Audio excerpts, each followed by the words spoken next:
Merhabalar, ben Kasım Elalmış. Mardin Artuklu Üniversitesi'nde araştırma görevlisi olarak çalışıyorum. Din psikolojisi alanında çalışmalarım bulunmaktadır. Öncelikle bir gençliğimizi anlamaya çalışalım. Gençliğimiz dinamik bir gençlik. Elhamdülillah. Aktif olmaya çalışan, bu aktifliğiyle beraber sürekli hale gelmeye çalışan bir gençlikten bahsediyoruz. Gençlik tanımını biz 18-30 yaş arasında tanımlarsak eğer, gençlerimiz şu an sosyal medyayı bir silah, bir savunma, bir saldırı aracı olarak kullanabilirler. Bu tamamen gençlerin sosyal medyayla kurdukları bağa bağlıdır. Gençlerimiz sosyal medya ile mahremiyet duygusunu kaybetmesi halinde sosyal medya tamamen bir facia alanına dönüşebilir. Gençlerimizin bu anlamda sosyal medyaya girmeden önce sosyal medya ile ilgili almaları gereken eğitimlerin olduğunu vurgulamamız gerekiyor. Gençlerimiz sosyal medyayı dindarlığını, ahlakını artıracak bir versiyon olarak da kullanabilirler. Misalen dindarlık üzerine çalışmalar yapan kişileri takip ederek, ahlaki söylemleri geliştiren içerik üreticilerini takip ederek bu seviyeye erişebilirler. Lakin ahlaki bir yozlaşmanın takipçisi de olabilirler. Bunun için tamamen kullanıma bağlı. Sosyal medyanın kendisi zararlıdır demek, gençler için zararlıdır demek hatalı bir cümle. Tamamen faydalıdır demek de hatalı olur. Bu bağlamda kişinin sosyal medya karşısındaki duruşu ve sosyal medya algısı onun zararlı ya da faydalı olacağını belirliyor. Şu şekilde biliyorsunuz ki maneviyat, ibadet ya da dindarlıkta şu kavram vardır, huşu kavramı. Huşu kavramı ne demek oluyor? En azından biz din psikologları olarak huşu kavramını şu şekilde izah edebiliriz. Kişi yaptığı ibadetten zevk alması, ibadete karşı duyduğu yoğun hissiyat şeklinde açıklarız. Şimdi sosyal medyaya yaklaşık 30 saniyelik, 1 dakikalık videolara maruz kalan ve beyni tamamen haz almaya odaklanan bir genç ibadet esnasında o hazzı alamayabilir. Bu sosyal medyadaki hemen hazza ulaşma durumu ibadetler için sağlanmayabilir. Çünkü nihayetinde bir dopamin gerekiyor ve kişi bunu uzun sürede karşılaması gerekiyor, ama sosyal medya içerikleri kişinin ulaşmak istediği hazzı hemen ona veriyor. Bu bağlamda huşu kavramı burada sosyal medya ya da dijital bağımlılık tarafından illegal ediliyor. Gençlerin sosyal medyaya yoğun bir şekilde bağımlı diyebileceğimiz seviyede kullanması ibadetlerinde ibadetlerinde maneviyatında tahribatlara yol açabilir diyebiliriz. Şimdi şu şekilde kişi bir örnek verelim. Bizler sosyal farkındalık projeleri de gerçekleştiriyoruz üniversite olarak. Bazen bazı öğrencilerimizi dikkate alıyoruz. Öğrenci normal sıradan, ekonomik durumu orta düzey bir aileden gelmiş bir öğrenci. Lakin sosyal medyasına baktığımızda markasını bile bilmediğimiz araçların önünde fotoğraf paylaşması, hocaların dahi haberi olmayan mekanlara ya da şehirlere gidiyor gibi göstermesi bir kimlik karmaşasını yaratıyor öğrencilerde. Özellikle de gençlerde.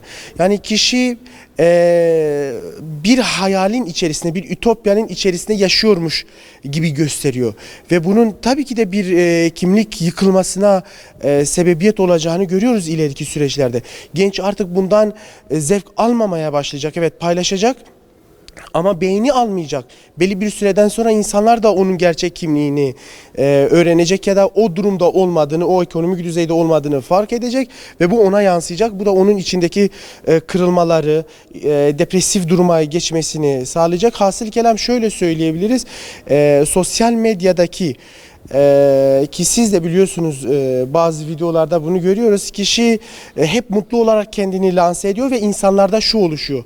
Evet, örnek veriyorum, bir evlilik için bu durumu tasavvur ettiğimizde onlar kendi evliliğinde çok mutlular. Sosyal medya içerik üreticileri için söylüyorum. Onlar eş ve erkek ve kadın için söylüyorum. Birbiriyle çok anlaşıyor. Hayır. Bunlar size gösterdikleri sahneleri. Aslında bu bir tiyatral duruma da dönüşüyor. Bundan dolayı biz şunu söylemekteyiz. Eğer kişi sosyal medyayı da aktif kullanacaksa olduğu gibi mahremiyet sınırları içerisinde hayatını olduğu gibi başkalarını kandırmayarak ya da başkalarını manipüle etmeyerek bu içerikleri yayması ya da kullanması ya da takip etmesi onun kişilik gelişimi, kimlik oluşumu için ehemmiyet taşımaktadır. Öyle bir çağdayız ki aileler temsil yerindeyse çay kaşığıyla çocuklarına ahlakı, edebi terbiyeyi verirken maalesef sosyal medya ve içerisinde bulunduğu reel medya kazanlarla, kepçelerle çocuğa gayri ahlakı, haksızlığı ya da mükemmelliyeti, sahte mükemmelliyeti vermekte. Aileler bu konuda çok dikkatli olmalı. Özellikle sosyal medya çocukların, 18 yaşından küçük çocukların sosyal medyalarını takip etmeli. Kimlerle konuştukları, hangi oyunlarda, mobil oyunlarda oynadıkları ve hangi içerikleri paylaştıkları. Nihayetinde bize danışan ailelerde biz şunu görüyoruz. Çocukları aileleri engelliyor sosyal medyadan ve aile çocuklarının sosyal medya hesaplarına bile vakıf değil, isimlerini dahi bilmiyor. Bu çocuktaki olumsuz yönde değişimi fark etmemeye sebebiyet veriyor.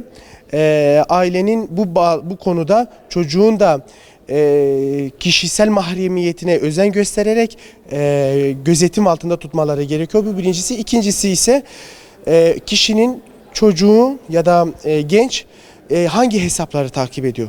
Bunlar bir elekten geçirilmeli ve biliyorsunuz yeni bir kanun yasası şu an gündemde. 14 ya da 15 yaşından küçük çocukların sosyal medyaya girişinin engellenmesi ya da belli içeriklere, belli sosyal medya kanallarına ulaşmaları, ailenin bu yasayı da takip etmeleri gerektiğini düşünüyorum. Şununla karşılaşıyoruz. Çocuklar bu sefer anne ve babasının ismi üzerine sosyal medya açıyor. Daha sonra isim değişikliğine gidiliyor. Ailelerin bu konuda maalesef bu çağda çocuklarını bir vakusun içerisinde değil elbette, lakin gözlerinin önünde, Arapçada beynel yedeyi diyor ya, diplerinde tutması gerekiyor. Rica ederim, ben teşekkür ediyorum. İlka Haber Ajansı'nın bu tür güncel konularla ilgilenmesi bizi çok mutlu ediyor. Kendilerine teşekkür ediyor. Sizin şahsınızda da bu çalışmaların devam etmesini rica ediyoruz.